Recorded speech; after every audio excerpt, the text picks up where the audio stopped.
साहूकार बहुत पैसे वाला था। आसपास के कई गांवों में उसका बड़ा नाम था। लेकिन इस साहूकार को अपने पैसों का, अपने रुतबे का और अपने नाम का बड़ा ही घमंड था। वो अपने नाम को बनाए रखने के लिए बहुत ज़्यादा सोचता था और बिना किसी के भावनाओं की कद्र किए वो सब करता था जो उसे लगता था कि करना चाहिए। साहूकार को कई सालों बाद एक संतान प्राप्त हुई।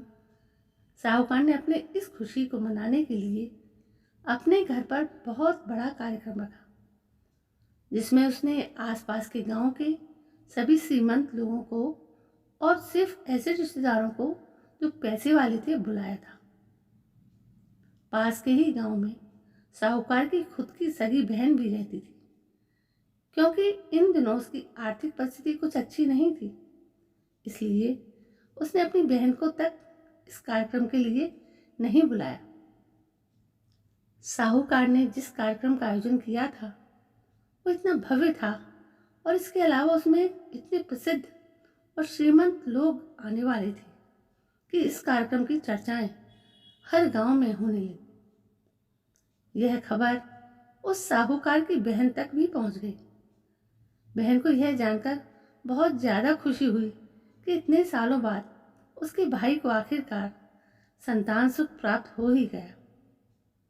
बहन ने सोचा कि भाई गलती से उसे इस बारे में बताना भूल गया होगा और अपनों को भला कोई न्योता देता है।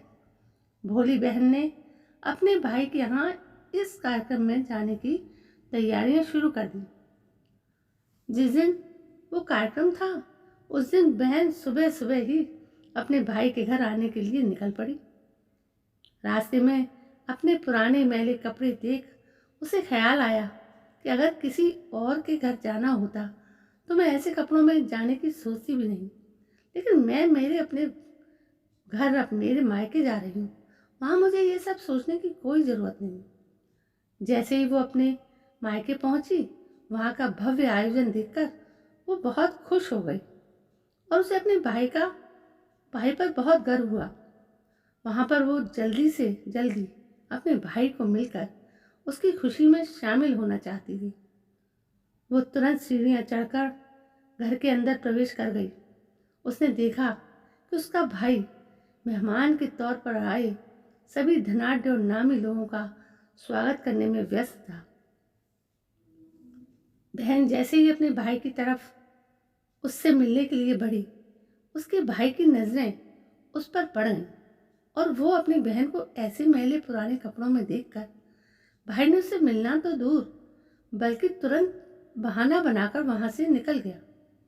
बहन ने सोचा, इतने लोगों में बेचारा अकेला भाई क्या क्या करे, जरूर उसे कुछ काम याद आ गया होगा, इसलिए वहां से चला गया। बहन बाद में अपनी भाभी से मिलने गई।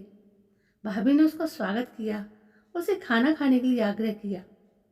बहन ने सोचा, ठीक है, पहले खाना खा लेती हूँ, फिर बाद में आराम से भाई से मिल लूँगी।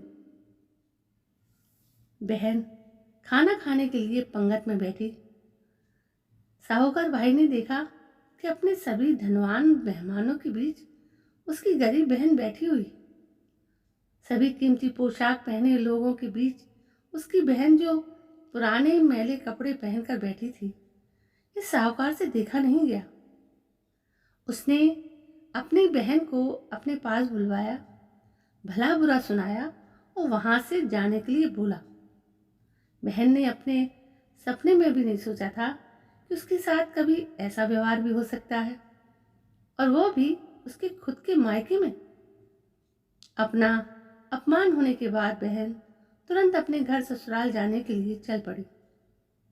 बहन इस बात को पचा ही नहीं पा रही थी कि उसके अपने भाई ने उसके साथ इतना बुरा व्यवहार किया।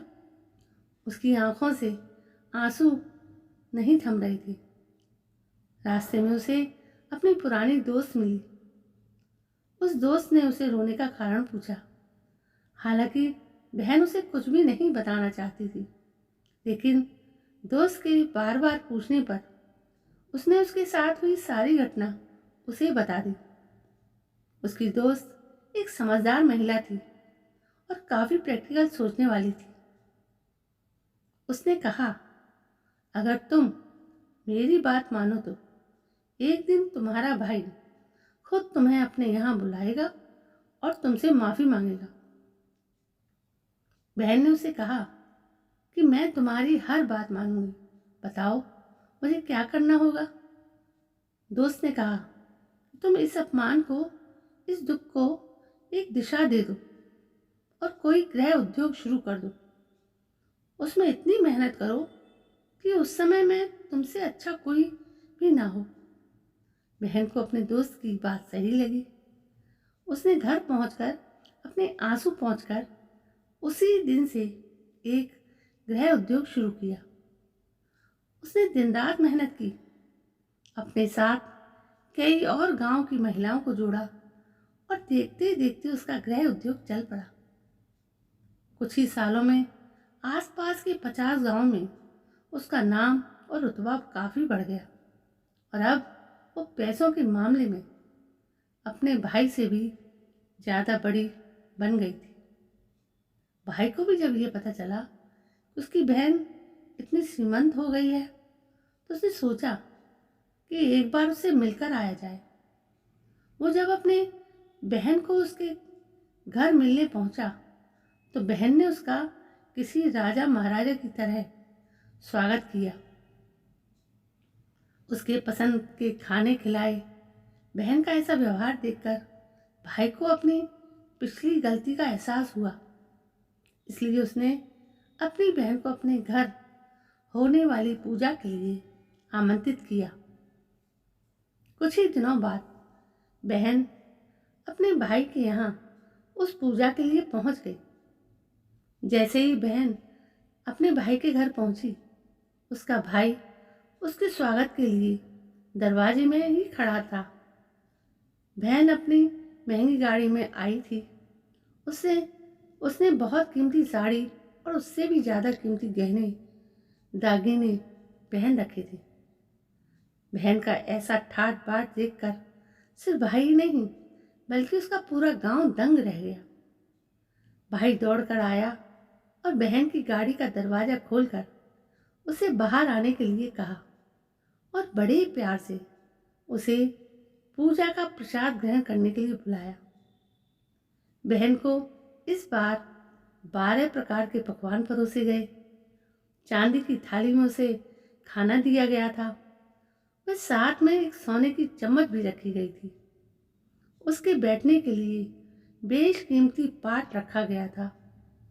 बहन को यह सब देखकर उसके वो पुराने दिन याद आ गए जब भाई ने उसे बिना खाना खिलाए ही भला बुरा कहकर वापस लौटा दिया था। बहन खाना खाने के लिए तो नहीं बैठी, लेकिन उसने अपने सारे कीमती दाग दागिने और जेवर उतार कर उस थाली के सामने रख दिए और खाने में से कुछ निवाले उन दाग दागिने पर रख दिए। बहन का ऐसा व्यवहार देखकर सभी हैरान थे। किसी को नहीं समझ में आ रहा था कि बहन ऐसा क्यों कर रही है। आखिर वो क्यों उन जेवरों को खाना खिला रही है। जब सभी ने उससे पूछा कि वह ऐसा क्यों कर रही है, तब बहन ने सबके सामने बताया कि आज जो उसका इतना मान सम्मान हो रहा है वो दरअसल उसका नहीं, उसके इन्हीं कीमती दाग दागिनों और कपड़ों का हो रहा है।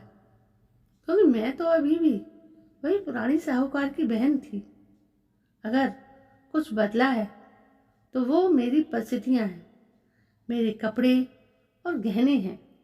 भाई ने अपनी गलती का एहसास होने पर इस बार अपनी बहन के पैर पकड़कर माफ़ी मांगी। बहन जो पहले भी अपने भाई से निस्वार्थ प्रेम करती थी, उसने अपने भाई को माफ़ कर दिया और उसे गले से लगा लिया। दोस्तों, पैसे सिर्फ हमारे जीवन को सरल बनाने के लिए हैं, जबकि रिश्ते जीवन में मिलें किसी वरदान की तरह हैं अगर उन्हें सच्चे मन से और निस्वार्थ भाव से निभाया जाए। पैसे खर्च हो जाए तो आप बाद में भी कमा लेंगे, मगर यदि रिश्ते खर्च हो जाएं या टूट जाएं तो दुनिया का सारा धन भी आपको उन्हें वापस नहीं दिला सकता। दोस्तों, है तो ये एक छोटी सी बात, लेकिन है बहुत बड़ी और बहुत गूढ़। हम रिश्तों को तोड़ने में ज़्यादा विश्वास रखते हैं, ना कि उन्हें सहेजने में।